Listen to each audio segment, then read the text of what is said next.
Now to national, the war in Ukraine now entering week 4 with attacks increasing on Lviv.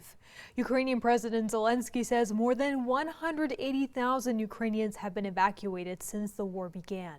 ABC's Christine Salone has more. As Russia's war on Ukraine enters its 4th week, the Russians firing missiles at Lviv from the Black Sea, hundreds of miles away. ABC's Martha Raditz is there. With today's missile strike just there beyond the airport, the Russians are sending a powerful message.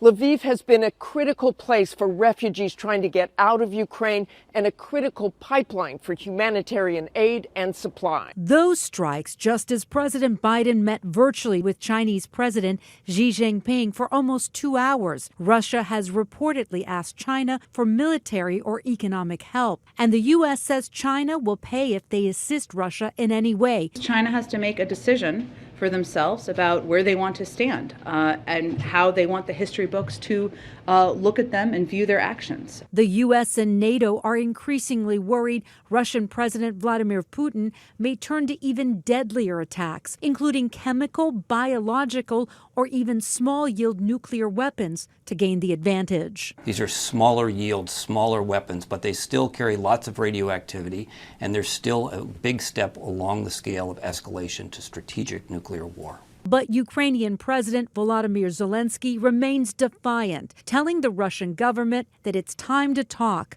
Otherwise, Russia will suffer huge losses that, quote, several generations will not be enough to rebound. And in Lviv, 109 empty baby strollers were lined up in a city square, symbolizing 109 Ukrainian children killed in the war.